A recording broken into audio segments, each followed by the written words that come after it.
There are men who conquer lands. There are men who build empires.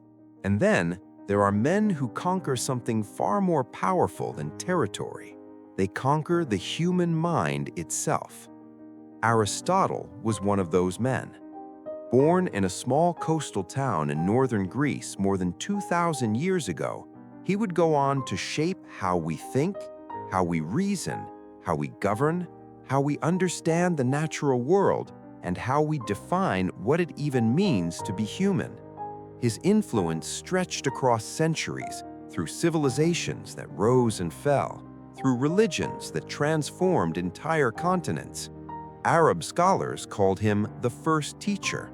The medieval West called him simply the philosopher. No other name was needed. Dante placed him above all others as the master of those who know. But who was this man, really? What forces shaped him? What drove him to question everything the world believed to be true? And why, after more than 2,000 years, does his voice still echo in classrooms, in courtrooms, in laboratories, and in the halls of power? This is the story of Aristotle, one of the most remarkable minds the ancient world ever produced. The world into which Aristotle was born in 384 BC was one of remarkable contradiction. Greece was at the height of its intellectual glory, and yet it was also a land fractured by war, rivalry, and political instability. City-states competed for supremacy, philosophers competed for the truth, and the Macedonian kingdom to the north, rough and warlike in the eyes of sophisticated Athenians, was quietly preparing to change everything. Aristotle came into this world in Stagira, a modest coastal town perched on the edge of the Chalcidique Peninsula, where the cold blue waters of the northern Aegean met the rugged hills of Macedonia. Stagira was not Athens. It had no grand temples dominating a famous acropolis, no bustling agora where great orators moved crowds to tears. It was a quiet seaport defined by the rhythms of trade, fishing, and the practical demands of daily life. The air carried the salt of the sea. The mornings were cool and gray, the summers harsh. It was a place that taught its people to observe the world as it truly was, not as poets imagined it to be. His father, Nicomachus, was a man of considerable standing. He served as court physician to Amyntas III, king of Macedonia, a position of trust and proximity to power that would leave its mark on Aristotle for the rest of his life. Medicine in the ancient world was more than the treatment of disease. It was a discipline of careful observation, of recording symptoms, of understanding cause and effect. Nicomachus would have passed these instincts on to his son, the instinct to look, to question, to document. But fate intervened early. Nicomachus died when Aristotle was still a young boy. The details of his death are lost to history. What remains is only the consequence, a gifted child, left to be raised by a guardian named Proxenus, suddenly without the father who might have guided him. For years, Aristotle grew up in the shadow of the Macedonian court, aware of power, aware of politics, but intellectually restless. He read everything he could find. He observed the natural world with the same methodical attention his father had once brought to the bodies of kings. And when he was 17 years old, Proxenus sent him to Athens, not to trade, not to seek fortune, but to learn. The destination was the most celebrated school in the ancient world, the Academy of Plato. Athens in the 4th century BC was unlike any city that had existed before it. Entering through the great stone gates, a young traveler from Stagira would have been struck immediately by the scale and energy of the place. The Parthenon dominated the skyline from the heights of the Acropolis, its white marble columns shimmering in the Attic sun. Below, the Agora, the great public square, was a living storm of activity. Merchants sold wine, pottery, grain, and salted fish. Citizens argued politics in loud, animated clusters. Slaves moved silently between stalls. Philosophers held court beneath the shade of plane trees, drawing small crowds of curious listeners. The air carried the salt of the sea. The mornings were cool and gray, the summers harsh. It was a place that taught its people to observe the world as it truly was, not as poets imagined it to be. The academy stood just outside the city walls, in a shaded grove sacred to the hero Academus. Its founder, Plato, was already one of the most revered thinkers in the Greek world, the student of the executed Socrates, the author of dialogues that had redefined what philosophy could be. Students came from across Greece and beyond to study under him. The curriculum was demanding, centered on mathematics, dialectic, and the pursuit of what Plato called the forms, those perfect, invisible truths that he believed lay behind the imperfect world of the senses.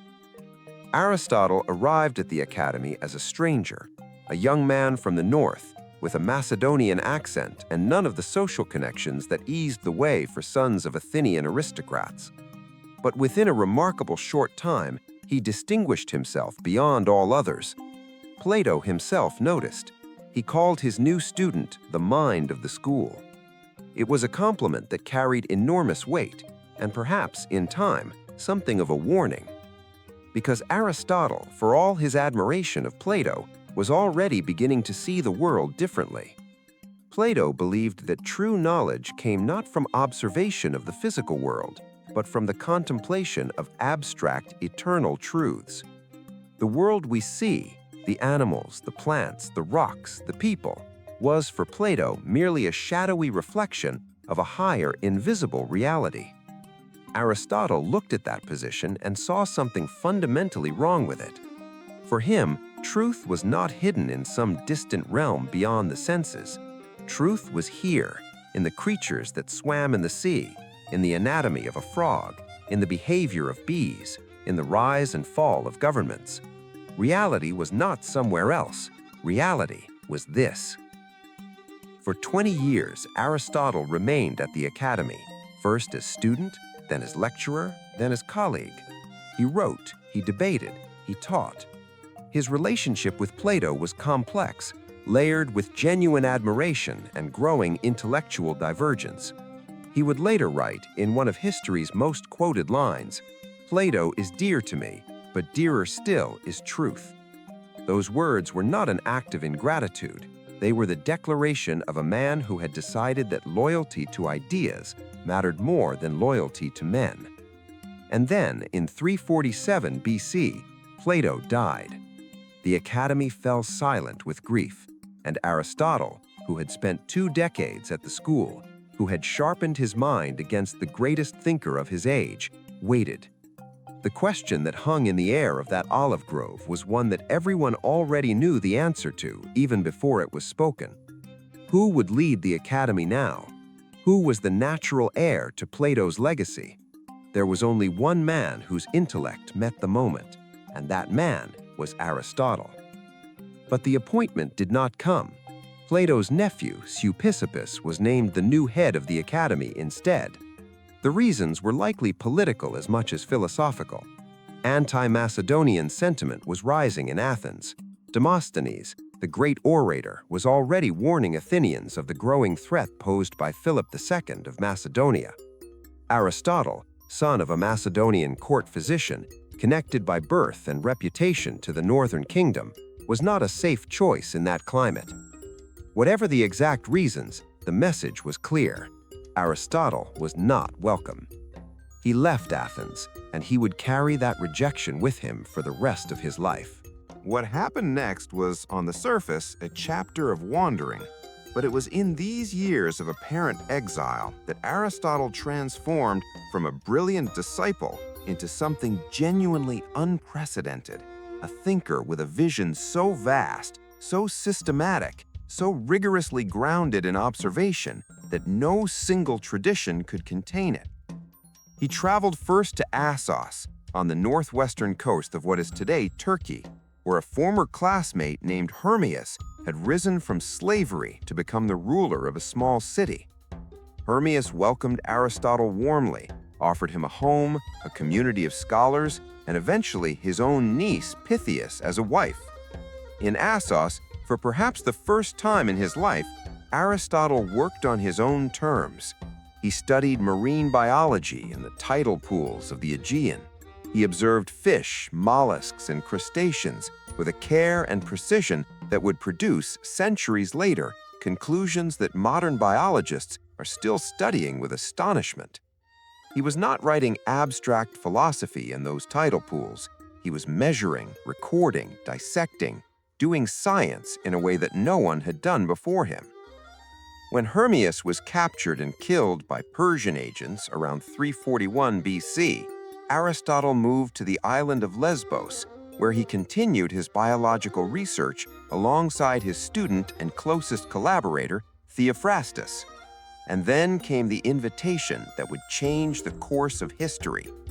Philip II of Macedonia, the most powerful king in the Greek world, sent word to Aristotle with a request that was impossible to refuse.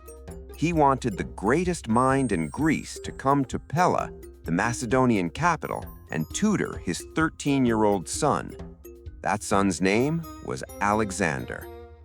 Pella was nothing like Athens. Where Athens was old, cultured, and proud of its intellectual heritage, Pella was dynamic, raw, and military. Its streets were wide and dusty, its palace rising in stone and timber above the flat Macedonian plain. The smell of horses was everywhere. Soldiers trained in the open fields. Philip himself was a man of war, shrewd, brutal, brilliant in his own way, who had already transformed Macedonia from a peripheral kingdom into the dominant power in Greece. His son Alexander was something else entirely, fiercely intelligent, physically gifted, emotionally volatile, and burning with an ambition that no tutor could fully contain. We do not know in precise detail what Aristotle taught Alexander during those years in Pella and later at the sanctuary of Mysa, where Philip had prepared a dedicated space for the boy's education. The historical record is frustratingly sparse, but we can reconstruct from what we know of Aristotle's methods and from what Alexander later became something of that encounter between the philosopher and the future conqueror. Aristotle would have taught Alexander literature, Homer above all, whose Iliad Alexander would carry with him into Asia, annotated in Aristotle's own hand. He taught him medicine, rhetoric, philosophy. He taught him how to reason, how to argue, how to ask the right questions. He introduced the young prince to the idea that a good leader is not one who merely commands, but one who understands the nature of peoples, of governments, of justice. Alexander was not by nature a philosopher. He was a warrior who loved glory, who dreamed of surpassing Achilles, who would not be satisfied with any conquest smaller than the world. But Aristotle's influence on him was real. When Alexander marched into Persia, into Egypt, into Central Asia, into the borders of India, he brought with him something unusual for a conqueror, a curiosity about the peoples he encountered, an interest in their cultures, their plants, their animals. He sent biological and botanical specimens back to Aristotle from the farthest edges of the known world. That is not the behavior of a man who learned nothing from his teacher. That is the behavior of a man who, whatever his ambitions for power, had also been taught to wonder. But their relationship was not uncomplicated. As Alexander's conquests grew, as he began to adopt Persian customs, to demand proskynesis, the prostration before a king from his Greek and Macedonian subordinates, the distance between the philosopher and his former student grew. Aristotle believed in the natural superiority of the Greek over the barbarian. Alexander, ruling a multicultural empire, could not afford such beliefs. The two men represented fundamentally different visions of the world, and history for a time belonged to Alexander. One episode casts a particularly dark shadow over their relationship. Aristotle's grandnephew, Callisthenes, had accompanied Alexander's campaign as its official historian. When Callisthenes refused to perform proskynesis, citing Greek tradition and philosophical principle, Alexander had him arrested. He died in captivity, the circumstances disputed. Whether Aristotle himself was affected by the death of his relative, whether it altered his view of Alexander, we cannot know with certainty, but the silence that followed speaks volumes. When Alexander died in Babylon in 323 BC, young at 32, at the summit of an empire that stretched from Greece to the edge of India, the world shifted, and the ripples of that death would reach Aristotle faster than anyone expected. Now, having walked through the first half of this remarkable life, take a moment to reflect. What strikes you most about Aristotle's journey so far? The man who was rejected by the academy he helped build? The philosopher who tutored the man who would conquer the world? Leave your thoughts in the comments below. This kind of conversation is what brings history to life. The year was 335 BC, when Aristotle returned to Athens for the last time. Alexander was now king of Macedonia, and the city that had once viewed Aristotle with suspicion was, for the moment, politically manageable. But Athens had not forgotten what he was. As a Macedonian, technically a metic, a foreign resident, he could not own property within the city walls. He was always, in Athens, a guest who was not entirely welcome. He rented a space at the edge of the city, the Lyceum, a gymnasium and public park dedicated to Apollo Lycaeus, set among shaded walkways and open colonnades. And in that borrowed space, Aristotle built something that would outlast every army that Alexander ever commanded. The Lyceum was unlike the Academy in almost every way. Where Plato had pursued truth through abstraction and dialectic, Aristotle pursued it through collection, classification, and observation. The Lyceum became, over the 12 years of its greatest activity, the world's first research institution.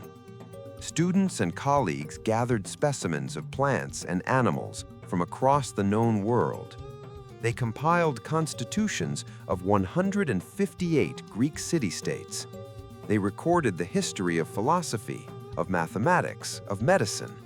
They mapped the natural world with a precision that would not be matched for centuries. The students who walked and talked with Aristotle along the covered walkways, the peripatos, gave the school its famous nickname, the Peripatetics, the walking philosophers. It was an image that captured something essential about Aristotle's method. Thought was not a stationary thing, conducted in silence at a desk. Thought moved. It encountered the world. It changed as new evidence arrived. The subjects that Aristotle tackled during these years at the Lyceum are almost impossible to comprehend in their breadth. He wrote on logic, developing the formal study of valid reasoning that would become the foundation of Western intellectual tradition for 2,000 years. He wrote on metaphysics, the study of what truly exists, what constitutes reality at its deepest level. He wrote on physics, on biology, on the soul, on memory, on sleep and dreams. He wrote on ethics. His Nicomachean Ethics, named for his son Nicomachus, remains one of the most influential moral treatises ever composed.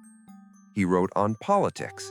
His Politics is still assigned in university courses around the world. He wrote on rhetoric, on poetry, on tragedy. He wrote on the nature of friendship. He wrote on happiness, what it truly means and how it can be achieved. In his ethical writings, Aristotle argued for something deceptively simple and profoundly radical, that the goal of human life is not pleasure, not wealth, not fame, but eudaimonia, a Greek word often translated as happiness, but which more accurately means something like flourishing. To live well, Aristotle argued, is to exercise your distinctly human capacities to their fullest, to reason, to engage with others, to pursue virtue not as a duty imposed from outside, but as the natural expression of what you truly are. It was an idea that resonated across centuries, that was absorbed by Stoics and Epicureans, by Muslim philosophers and Christian theologians, and that still shapes how we think about ethics today. His library at the Lyceum became, alongside the great library that would later be built in Alexandria, one of the most significant repositories of knowledge in the ancient world. Scholars came from across Greece to read and study there. The institution that Aristotle built was not merely a school, it was a model of what human inquiry could become when it was organized, systematic, and relentlessly curious. And then, in the summer of 323 BC, word arrived in Athens from Babylon. Alexander the Great was dead. The city erupted. Anti-Macedonian feeling, long suppressed by the reality of Alexander's power, burst into the open with sudden violence. Greeks who had chafed under Macedonian domination saw their moment. And in that fevered atmosphere, Aristotle, the man who had tutored Alexander, who had maintained connections with the Macedonian court throughout his life, who was already viewed with suspicion by many Athenians, suddenly became a target. A charge of impiety was brought against him, the same charge that had been used to execute Socrates 76 years earlier. The same city, the same mechanism. The wheel of Athenian politics had turned again, and it had turned against the man who had done more for human knowledge than any living person. Aristotle did not wait to see what the jury would decide. He gathered what he could and left Athens for Chalcis, on the island of Euboea, his mother's birthplace, a place that offered safety under Macedonian protection. He is said to have explained his departure with a remark of extraordinary composure. He would not allow Athens, he said, to sin twice against philosophy. He died in Chalcis in 322 BC, at the age of 62, from what ancient sources describe as a disease of the digestive organs. He had asked to be buried beside his wife Pythias, who had died years earlier. Even at the end, amid political exile and failing health, the personal endured alongside the intellectual. He was not only a philosopher, he was a man who had loved, who had lost, and who had carried those losses quietly inside a mind that never stopped working. What happened to his writings after his death is itself one of the great detective stories of intellectual history. His manuscripts passed to his successor Theophrastus, then reportedly to a collector named Nellius, then into a cellar in the town of Skepsis in Asia Minor, where they sat for perhaps 2 centuries, damp, deteriorating, hidden from the world. They were eventually rediscovered, brought to Rome, and edited by the scholar Andronicus of Rhodes in the 1st century BC. It was this edition, this recovered, reorganized corpus, that became the Aristotle the world would know, and the world would not be the same once it did. In the 7th and 8th centuries, Arab scholars translated Aristotle's works into Arabic, and through their commentaries, men like Al-Kindi, Al-Farabi, Avicenna, and Averroes, his ideas entered Islamic philosophy and science, shaping how Muslim thinkers understood logic, medicine, astronomy, and ethics. When those same texts were later translated from Arabic into Latin and reached the universities of medieval Europe, they transformed Western thought with the force of a second intellectual revolution. Thomas Aquinas built his great synthesis of Christian theology on Aristotelian foundations. The universities of Paris and Oxford debated his texts with the same intensity that his students had once debated them at the Lyceum. The scientific revolution of the 16th and 17th centuries defined itself, in part, in opposition to Aristotle. But even that opposition was a form of inheritance. You cannot reject what you have not first absorbed. Today, when a biologist classifies a species, she is working in a tradition that Aristotle founded. When a judge reasons from principles to cases, he is applying a form of logic that Aristotle systematized. When a politician argues about the nature of justice or the purpose of government, the vocabulary he uses, whether he knows it or not, was shaped by a man who walked the shaded paths of the Lyceum 2,400 years ago. Is Aristotle the most influential thinker in history? That question will never have a single answer, and Aristotle himself, who believed that wisdom begins in the recognition of what we do not know, would probably have appreciated that. But what we can say with certainty is this: no other individual mind has touched so many fields of human inquiry, shaped so many centuries of thought, and left a legacy so vast that it is still, even now, impossible to fully see its edges. A boy from a coastal town in northern Greece, orphaned young, rejected once by the school he helped define, exiled at the end of his life by the city he loved, and yet his ideas proved stronger than all the armies of his most famous student. Alexander conquered the known world with iron and fire. Aristotle conquered something larger, something that cannot be held by armies or defended by walls. He conquered time itself. Thank you, truly, for staying with this story from beginning to end.